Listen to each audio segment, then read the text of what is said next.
Hello and welcome to Season 2 of The Green Room by Deloitte. This is the podcast where we ask the tricky questions about the world around us.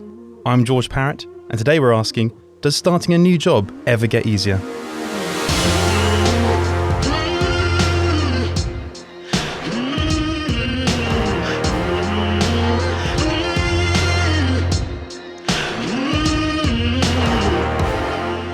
Hello, thank you so much for downloading this week's episode of The Green Room. It's the start of Season 2. We're all very excited. And there's, we're sort of coming to the end of the summer holidays a little bit. It's that back to school mentality. And which is why we're sort of asking the question, does starting a new job ever get easier? And I can't do this on my own, obviously. So I'm joined by, as a special surprise, two great co-hosts, Dara Latinwo. How are you, Dara? I'm very good. Really excited to be on this special episode. Excellent. And I think, sadly, it might be your last time on The Green Room, because where are you off to? I know, I'm slightly crying inside. Yeah, it is my last episode. But interestingly, it's my last episode because I'm starting a new job. So it's perfectly fitting very good. For the theme. That's excellent. We'll find out a bit more about that. And as well as the delightful Dara, we have the lovely Ethan. How are you, Ethan?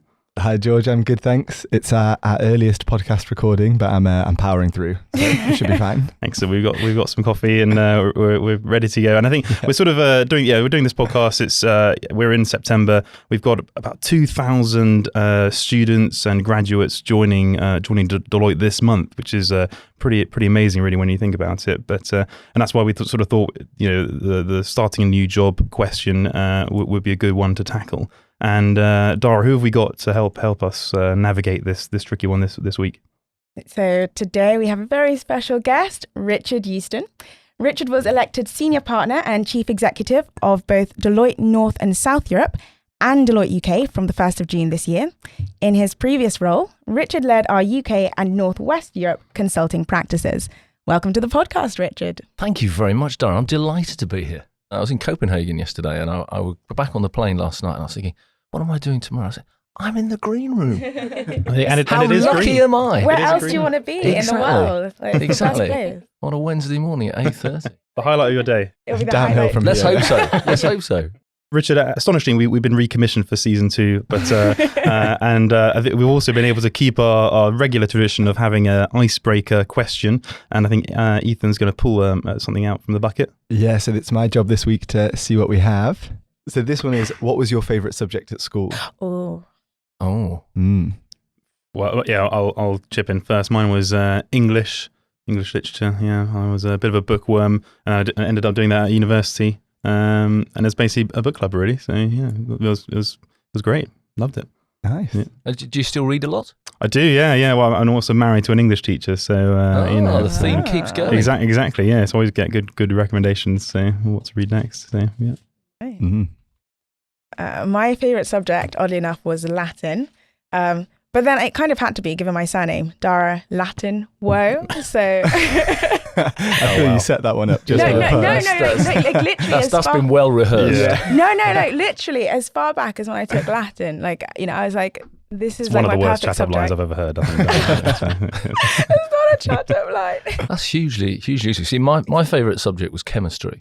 I ended up doing a chemistry degree. I was absolutely convinced I wanted to be a research chemist. And then it sort of, I spent some time in industry. I spent 3 months in industry and it killed it for me because I spent all day on my own with conical flasks and looking at stuff. And it just decided that's not really where I want to spend the next 40 years of my life. Yeah. So that was it. I love chemistry. Yeah. But the expectation wasn't as good as the reality. No. Which we will touch on in the podcast. Oh, Yeah. Oh, there's a bit of yeah, it's absolutely true. I think my favourite, well, I probably should say maths because I was a maths teacher, as avid listeners will know. But I went through a phase where I think my favourite subject was dance. We had we were a bit of like a footloose school where loads of kids did break dance. So I did about 2 years of learning to break dance and actually did a GCSE in dance. You're such a dark horse, yeah. Ethan. I never saw that coming. That is pretty epic, It's actually. powerful information. I think we're actually combined. We'd make the perfect University Challenge team, really. Don't we? Yeah. I think so. You think we've got something of everything? Yeah. We've got an English, a language, maths, and a science. Yeah, and a dancer. Yeah, And a dancer. Great. Well, shall we get stuck into this week's question, which is, does starting a new job ever get easier? And, Richard, we're coming up to about 100 days, I think, of you in your new job. Perhaps could you give us an indication of how that's gone and what your thoughts have been during that time? So thanks very much. I mean, it's really been a pretty amazing experience, actually. I mean, I have to say, starting a new job is a little bit daunting, and you look at what the role entails and the sorts of things you're going to be doing, and you've got an expectation of what it's going to be like. And here I am, 100 days. Was it exactly like that expectation? I'd say half of it was. I'd say the other half of it was quite different. Was actually quite different. There's a whole spectrum of people that you meet that you don't expect to. There's a whole series of things that happen that you think you're going to get involved with, where maybe you don't get involved with, and some other things that pop up. So actually, it's really been quite a great experience. Perhaps the best part of it is the time spent with some of our clients in the market. That's definitely been a real highlight. And you mentioned your expectations have changed slightly from what they were. How did you adjust to those slight changes? Were they surprisingly different from what you expected? Well, I think I'd run the consulting business, so I sort of knew what running a business was like. I think the challenge is when you start in one part of the business, it's just the spectrum of work and the sorts of things that we do across the firm. One of the reasons I love the firm is you just never stop learning about what we do, where we do it, and there's pockets of just remarkable capability that you just keep learning about. And I think that's the thing that's been surprising. I thought I knew a lot about the business. I've been in the business a long time, but you just keep learning and finding out new things about what we do and how we do it. And that's been a real eye-opener, actually, and hugely rewarding. And when this huge opportunity came along, how did you go about making the decision whether now is the right time for you to go for it? That's a really interesting question. I mean, I think I'm not one of these people that sort of started out. My entire life ambition was to run Deloitte. I actually, in my early stages, I thought I wanted to be in a tank commander. Actually, I was convinced that I wanted to go in the army and drive a tank. Unfortunately, I'm very short-sighted. And that was deemed perhaps not the best opportunity for me. So as a philosophy, I've just always looked for every opportunity I can get. And I had a conversation about 18 months, 2 years ago about I was running consulting. We knew that David was stepping down from the role in the UK, and the question was, would I be interested, and was it for me? And the first thing I did was talk to family and friends about it, actually, because you get a very independent perspective. Whatever I might think, perhaps what others think, I think is just important, because when you take on a new job, it's just as much how it impacts others as it impacts you, and therefore talk to my wife and family about it, and they said, well, if you think that this is the right thing for you, and you think you can do a great job, then we'll support you. And here I am. Yeah. And how are you finding managing that impact in your first 100 days? Are you finding it's tough. I mean, it's always tough in any role, trying to balance work and life. I got there's a couple of sort of guiding principles. One is that I protect certain things. I like exercising. I like the gym, and I've managed to protect my weekly gym slot in the Deloitte gym. I have to say, I do occasionally bump into people in the gym, and I'm trying to avoid business questions on the treadmill. It's not always easy for me to answer because I'm not always a great runner either. But the protecting the gym slot is an important thing for me. It keeps me healthy. It gives me energy, and therefore that's a good thing. And also making sure that I always prioritize time for family and friends and holidays, as well as actually balancing the whole work life. So those two things have been quite important so far. Definitely. And are you a phone off when you go on holiday, or do you have to keep it? Now, I used to be a phone off. I had quite an interesting experience when I went skiing once, and my wife decided that I was looking at my phone too much, so locked my phone in the safe. And didn't give me the code. And that weaned me off it after a couple of days, actually. So, yeah, in general, I don't do calls, and I don't do emails. I was in Mallorca for a holiday a couple of weeks ago, and I only check emails. Only actually did emails once over that period, because I think it's important to have a break. For me, it's also important if I'm on holiday. If I send something out, people say, "Well, are you on holiday? Are you not on holiday?" And people expect that I'm expecting a response. So actually, I think it's just good to try and have some real downtime. Clearly, critical issues, things that are going on, then there are times when you just have to be able to respond. But in general, holidays should be for holiday. And it sets a good example for the rest of the firm, I suppose, as well. And I guess it's that point around if starting a new job, there's that big question about how does it affect other people, just going back to that point. And while sometimes the grass is greener on a professional side of things, but actually the leap of faith and that it's going to be, keep the status quo on a personal life, I always think it's something I think about quite a bit. How is that going to affect your family and the impact to your kids and things like that, really. So. Yeah, and I think you don't always know what the role's going to be like, and sometimes the role evolves. Quite often it evolves over a period of time. But I always, I think engaging and having the discussion with others about that, and also, my wife's very keeps me very well grounded. I might be the CEO of Deloitte, but when I'm at home, there's rubbish to put out, there's dishwashers to empty, there's stuff to sort out at home, and that's all important things. And so I think it's making sure you have that balance. Yeah. When you found out that you had got the role, was it kind of like getting the Doctor Who role in the sense that I'm not sure it's quite as great as the Doctor Who role. I'm glad that you think this. But when you found out, did you have to keep it a secret for a little bit, or were you immediately able to tell family and friends? What was that moment like when you found out that, yes, I've got it? So I'd presented to the board, and we had, and I think I'd walked out of the boardroom about sort of 5:30. And Nick Owen, the chairman, said, "Look, we'll call you later on tonight." And it got to about sort of 7:30.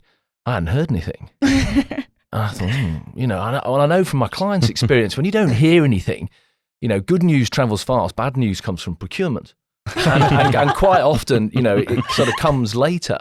And I was thinking, this isn't good news. And I sort of had an inner confidence. I thought, well, no, it should be fine. It should be fine. Anyway, about 5 to 8, and I was actually with my wife. I got the call from Nick, and he said, look, congratulations, the board were like, and it was a big relief, a big excitement. We had a huge hug in the lounge together, because it was quite an emotional journey to go through, and then we went out for a couple of drinks or two. Yeah, or two, as you should. And did you take any sort of holiday between transitioning from leading our consulting practice, you stepping up to the big CEO role just to clear your head, or did you go straight into it? So basically, I was quite fortunate. So I found out sort of at the end of November last year, and then I had a sort of a 5-month transition. So I had the end of November. And then I had the sort of Christmas break to do some sort of refine some of my thinking, and then really started in that transition from January. So I got sort of Christmas to sort of have a bit of downtime, relax, and then straight into the transition over the 5 months. And speaking of transition, I think you went through our transition labs here at Deloitte. I did. So what did you gain from those, and what do you think you did slightly or have done slightly differently because of those? So I think there's a couple of things on the transition labs. I think standing back and having the opportunity to think about, and someone else challenge you about what you're trying to achieve, how you're going to do it, what your set of priorities are, what your relationships are like with various different stakeholders. Those sorts of things are really, really important. And one of the challenges, and you read it a lot about CEOs and senior leaders in roles, is you don't get a lot of thinking time. And actually having someone else step back and saying, well, okay, it's all very well, Richard, I can understand what you're telling me, but how are you going to do that? And what gives you the confidence that you can be that independent challenge and perspective and reflective time? Hugely, hugely important. And I think what have I done differently as a result, I've actually changed some of the ways in which I was going to interact with some of the various different stakeholders I've got internally and externally. And it's been hugely helpful. Brilliant. That's great to hear. Yeah, because I think when we spoke to your predecessor, Davis Rowell, in our last series, he mentioned how he often finds it interesting having conversations or not having conversations in the lift with colleagues, and people sort of treat him slightly differently. Have you noticed that that change in people at all? Yeah, I have. I mean, it is a little strange in an organisation where a lot of people know you and you know quite a lot of people, but not enough. So people will chat to you in the lift, and sometimes I'll even sort of engage in conversations. Some people might be chatting about something, and I'll say, I've just been to Mallorca, or weather's terrible, and engaging in a conversation. So that's a bit different. I mean, I think have people fundamentally changed? I don't think people have. I think one of the things that have I changed? It's quite interesting. I'm really keen that I basically fit the role around me rather than actually fit me around the role. And that means that you get sort of all the bits and pieces and baggage that comes with Richard Houston and what he does and how he interacts. But actually it's about creating an environment where people feel they can be themselves.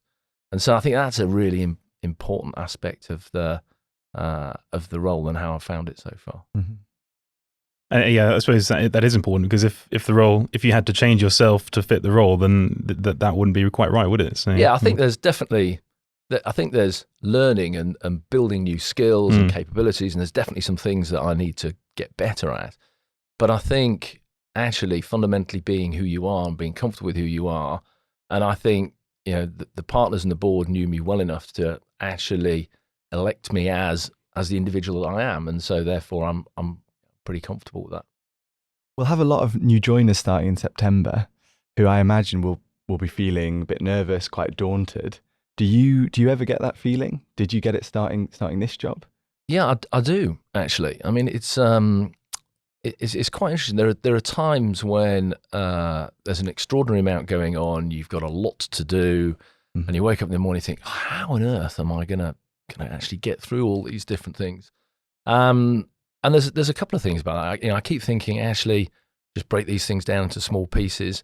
And experience tells you that actually most of the things you can get done in a time frame. You never, you worry about things, but in reality, the worries rarely actually come to fruition. But I do find it daunting on occasions. And sometimes I wake up and think, it's me. I'm the CEO, and I need to make sure that I'm delivering on the commitments that I made to the partnership and our people and our clients, and actually making sure that actually we're a successful business. Definitely. And that feels a big worry sometimes. Yeah. Do you still have those people that you can turn to for advice? Those kind of mentoring roles? Yes, I do. I do, and I look. It's really interesting when I put together my leadership team. I was looking for sort of three things. I'm looking for people that have a similar sort of value set to me, not background and experience, but value set. People that really value people and individuals and want to create an inclusive business. People that are motivated by trying to improve and do things better. I'm actually a naturally optimistic person. I'm a half full person. So I've got some people around the leadership team who are a couple of half empty, because it creates a good dynamic. It's no good if you've got a leadership team full of half full people and everybody thinks like everything's possible. Exactly. So you need a blend of skills, and you get different sets of advice from those sorts of people. So there's a whole series of people in my career that I've sort of talked to for and sought advice from, and you get different perspectives from different individuals. Actually, outside the firm is very helpful. Definitely. Like the family that you spoke to before, I think. I've got two daughters, 19 and 21, and they are never worried about offering me advice ever.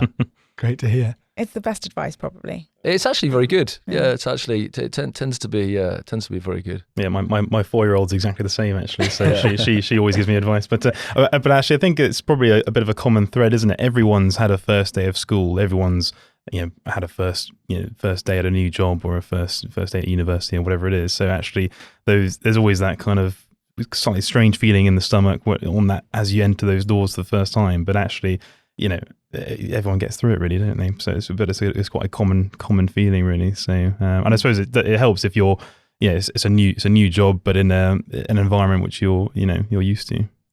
Definitely. I mean, I was my actual first formal day was obviously the 1st of June, and I was relatively fortunate. That was a Saturday. So actually, my first formal day in the office was the 3rd on the Monday. But you're right. Everybody's had that sort of initial day doing something new, and I'm sure that no matter where you are and what you're doing, those experiences translate into different parts of your life. And draw on those different experiences. It took me about 3 months to work out where everything was here when I first joined a few years ago. But everyone's always happy to help, and everyone, I think when you are taking on 2,000 people just in 1 month, then you kind of need that guidance and support, really. So in terms of like practical sort of tips that you would give people who are starting a new anything, what sort of things do you find have helped you make it easier or smoother or more seamless for yourself? So I'm a big, so I come back to, I'm a big believer in opportunity. So I'm a natural optimist of looking for what are you going to get out of something, and it's not, is it a learning? Is it building a new relationship? What is it that you can actually take away from the experience? And I go into pretty much everything. Even this morning, what am I going to take away from this experience? What am I going to learn about that? And I think that's and it's particularly for our new joiners, our new graduates this year. Everything is an opportunity. You've got a real opportunity to get something out of every single experience you have here. And I think that's a for me, it's been a very positive, practical sort of look for the opportunity you might get out of something, and it's carried me through to here so far. I feel like I need to scribble that down because, as I mentioned earlier, I'm taking this extended assignment with our Middle East practice, which is quite exciting. So I'm hoping it should be something of an adventure, but I think I'll keep that at the forefront of my mind, like take advantage of every opportunity. And a partner told me that the Maldives is like 3 hours away. That's absolutely true. 3 hours out of Dubai. Yeah. But I think that's the point. Anything new or is an adventure, and that does bring an opportunity. Whether you're discovering the new world or doing it or changing jobs, there's always an opportunity to learn and develop and find something out about yourself. So that's really important, I think. And actually, I just sort of slightly changing tact a bit. We spoke to our global chair Sharon Thorne in the last series about imposter syndrome and how sort of regardless of seniority, sometimes there is that sort of self-doubt and questioning of the right to be where you are. Have you had that at all ever in your career, Richard? Yeah, absolutely, I have. And actually, if I look across the senior leadership group and partner group in our firm, we have I know a number of individuals who actually feel are motivated by the fact that they keep questioning, should I be here? Have I got the right skills? Is someone going to suggest that actually I shouldn't be here? And I think it spurs you on around the learning. I think obviously the danger is it gets a little bit too all-consuming. But I think a degree of self-reflection and questioning about yourself and what you're doing in your role, I think is really, actually, I find it's quite healthy. But that, there are times when I've looked at things and can I really do this, or should I really do this? And how do you reach the eventual outcome in those moments? I think that's where you sort of mull. I always look at what are my motivations for doing something? Why do I really want to do this? Actually, when you look at what you're trying to do and why you're trying to do it, and you sort of break it up into, I really want to achieve this, and if I want to do this, then I need to learn this, and therefore I don't like doing this now, but actually those sorts of things actually, and break it down into pieces, I find myself actually going, mostly, yeah, I can do this. But there are things that, frankly, you reflect on and say, actually, maybe I need some additional support, or maybe I should ask for the help of somebody else. I think those sort of things. I think the firm is a great environment where you can get a lot of support, and I think that's really important. One of the things that we hear a lot about is the importance of having a really coherent, compelling, and overarching vision, and this is something that leaders at all levels talk about. So, why do you feel that this is something really crucial, and what's your approach to creating this?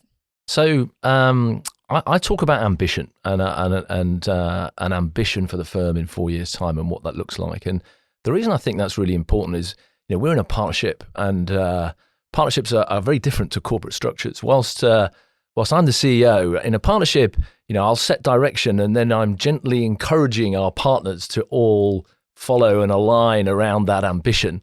Not so much telling people, more encouraging and gently setting the ambition. So ambition gives clarity on what we're trying to do as a business and what the business looks like and what we want to be.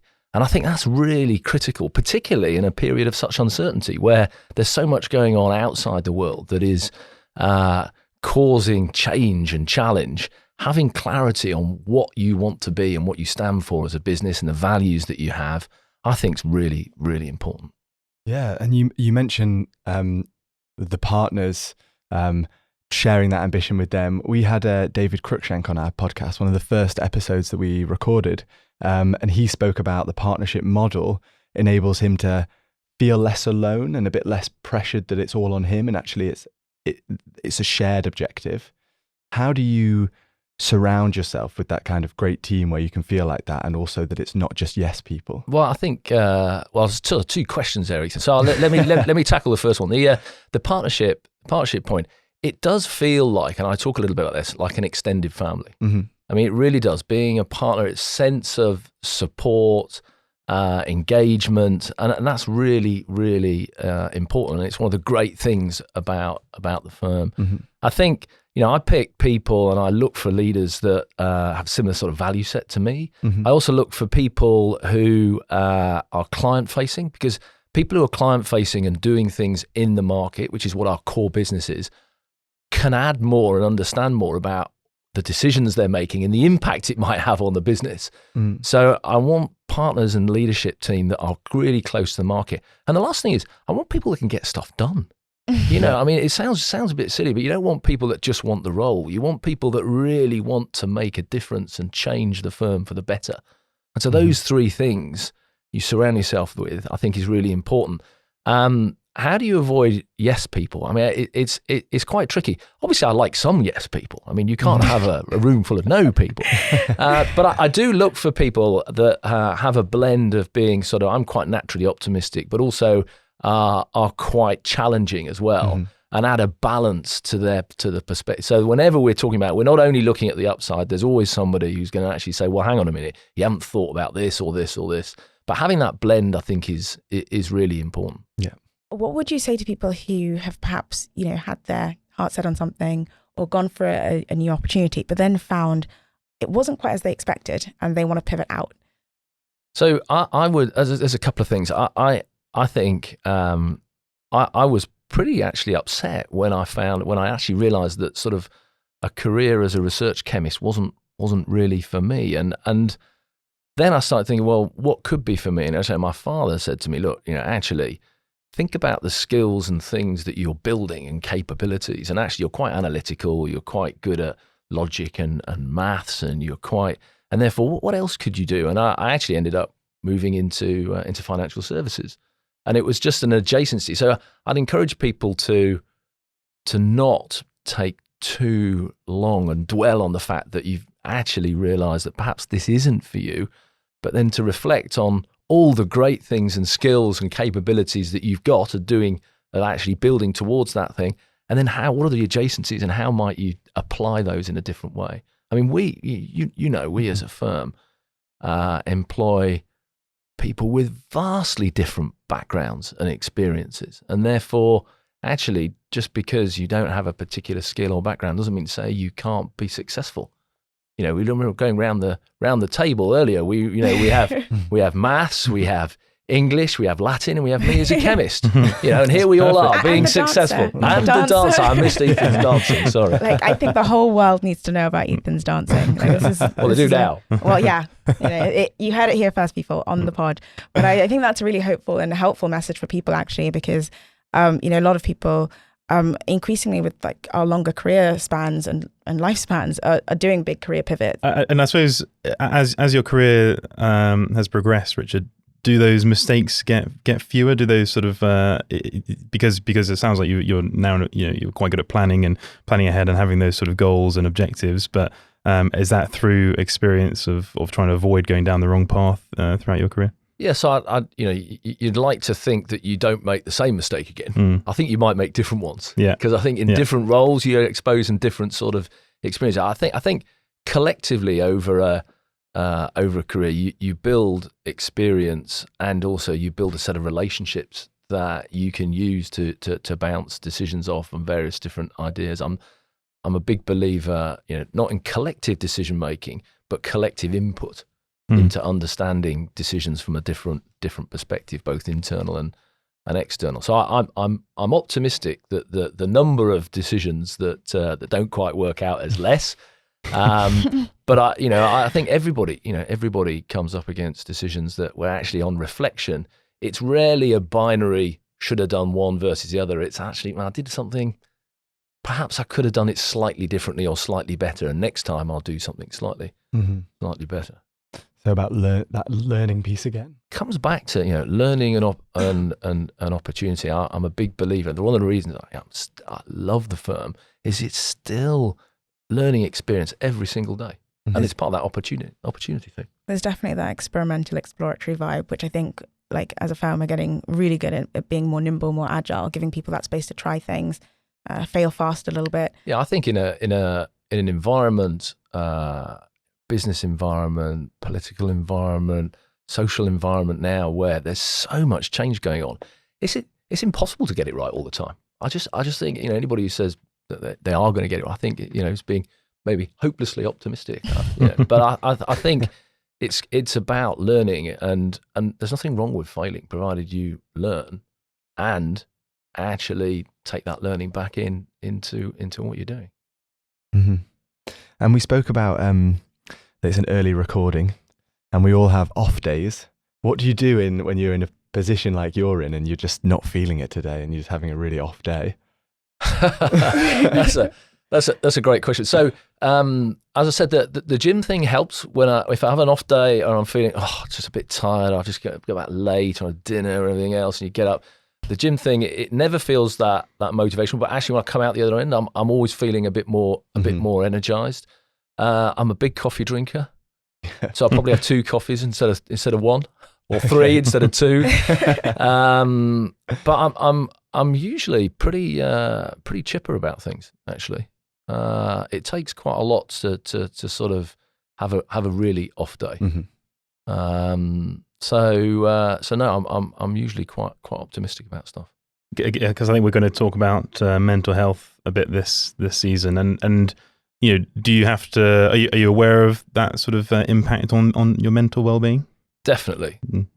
I mean, the scale and complexity of what we do as a firm and leading that firm means that the sort of the challenge and the relentless challenge, and it's one of the things that I've sort of come to realize about the CEO is you're sort of permanently on, and you just sort of need to, and that means it's always sort of ticking over in the background as what's going on, and it might not be something's happening in the firm, it might be an external event that's triggering something that needs to happen in the firm, and therefore that takes its toll, and being conscious of that and thinking about mental downtime. I'm a big music listener. I listen to all sorts of stuff, and I find that quite therapeutic to sort of stick my not quite as big as these cans, but stick my earbuds in and listen to some music. I'm one of those people that I can work and listen to music at the same time. I always used to do that. You're so lucky. I wish I were one of those people,